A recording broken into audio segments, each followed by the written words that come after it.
serundeng. Nah, serundeng ini sebetulnya nggak pernah ya.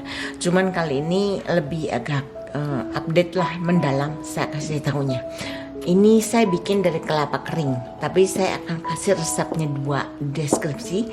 Pakai kelapa frozen atau segar, atau kelapa kering ya. Ini kelapa kering tuh cepet bikinnya, tapi kalau kelapa yang segar ya lebih lama karena kita harus sangrai dengan api kecil. Yuk sekarang kita ke dapur, nggak usah lama-lama.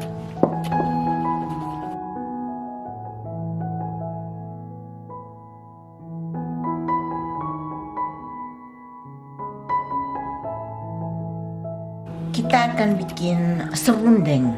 Sebetulnya resepnya udah ada, saya posting dulu. Cuma ini lebih mendalam, artinya lebih banyak saya kasih keterangan. Seperti biasa saya memakai kelapa parut kering. Ini banyak ya, ini ada sekitar 4 resep lah. Karena saya memang mau bikin banyak, saya bikin untuk persediaan. Karena bikin serundeng itu kan lama ya. Tapi akan saya kasih resep di bawah deskripsi. Itu ada resep yang pakai kelapa seger, ada yang resep pakai kelapa kering, kelapa parut kering ya. Ini unsweetened, nggak manis. Jadi ya kelapa parut biasa gitu. Sementara bumbunya ada, nah ini ada bawang putih, ada bawang merah. Kalau cabai seperti biasa saya udah haluskan di sini. Jadi cabenya itu terserah ya, terserah, karena saya nggak mau kasih berapa banyak. Orang itu lain-lain semua. Daun jeruknya saya ada pohon dan kebetulan saya telat nyiram, jadi beberapa tuh kering gitu daunnya, berjatuhan. Ini saya ambil, ini daun keringnya, tapi tetap biarpun kering kita haluskan. Itu tulangnya udah disingkirkan karena ini akan memberikan rasa pahit dan gedir gitu.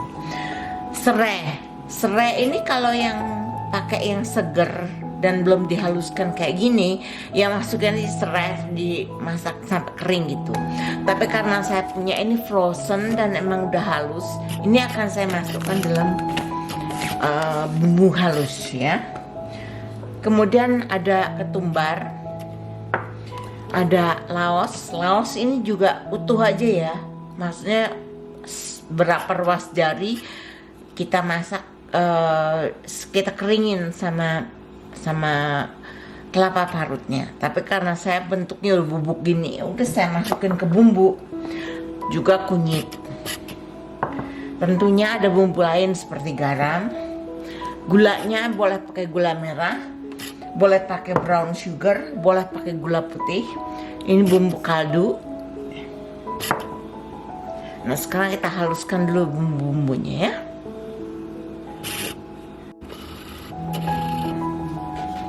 Nah ini kalau saya semua bumbu termasuk serai, daun jeruk, lengkuas itu saya masukkan jadi satu. Juga gula merahnya, terus garam dan sebagainya. Tapi kalau kalian ada lengkuas yang seger atau beku atau apa, ya jangan dimasukin jadi satu, digongso aja sampai kering sama parut kelapa. Juga kayak serainya itu nggak perlu sampai halus. Kalau saya kan memang udah halus, jadi sekalian aja saya masukin semua, jadi nggak banyak kelihatan sampahnya. Nah ini bumbu halusnya ya. Sekarang kita tumis. Nah ini ada satu masukan lagi. Kalau kalian menggunakan kelapa parut kering seperti ini, bau kelapanya tuh kurang. Jadi saya pakai minyak kelapa. Tapi kalau pakai minyak biasa juga boleh, nggak apa-apa. Kalau kalian pakai kelapa parut seger atau yang frozen itu aroma kelapanya memang lebih baik. Jadi terserah kalian aja ya. Jadi sekarang kita ke wajan. Ini minyak kelapanya beku ya, karena di sini dingin.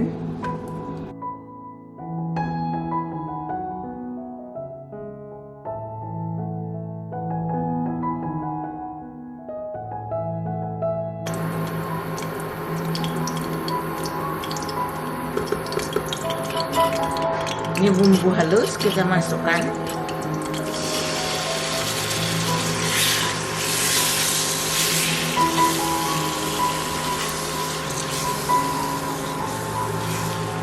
Ini sampai setengah matang ya.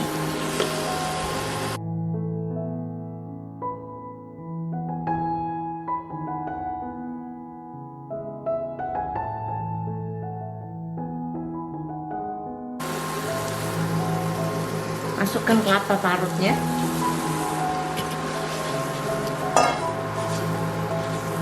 Dan aduk-aduk terus sampai dia kering ya.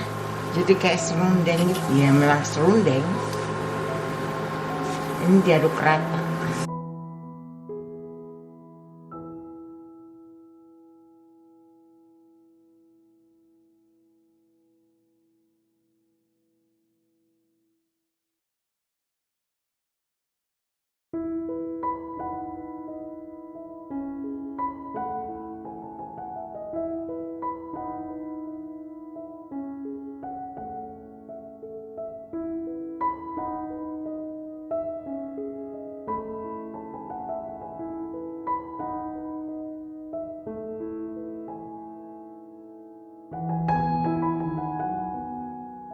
Ini udah selesai ya. Kalian pasti tahu kalau selesai. Dia enteng, lebih ringan waktu kita ngaduk. Ya pokoknya lebih ringan dan lebih mawur. Jadi ini udah matang, tapi akan saya tunggu sampai dingin sebelum kita pindahkan ke tempatnya, ke toplesnya ya.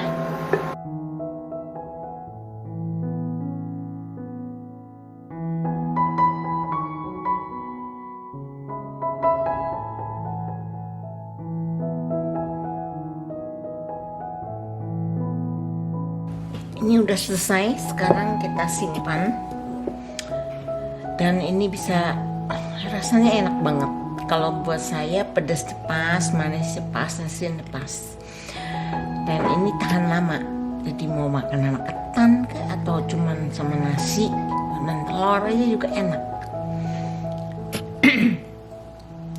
Jadi di deskripsi nanti saya cantumkan 2 resep. Yang satu menggunakan kelapa parut kering, yang satu menggunakan kelapa parut basah atau segar atau frozen, pokoknya basah lah. Nah, kelebihan dari kelapa parut kering itu cepat dan tahan lama, bikinnya cepat, lebih cepat lah. Tapi kalau kelapa parut basah itu rasanya lebih enak, baunya lebih enak, cuma lebih lama. Karena kita kan harus sangrai pakai api kecil, jadi lama. Terima kasih teman-teman, kalian sudah saksikan video saya kali ini. Dan kita akan jumpa kembali dengan video yang berbeda. Kalau kalian like, kasih saya like-nya. Dan terima kasih, bye-bye.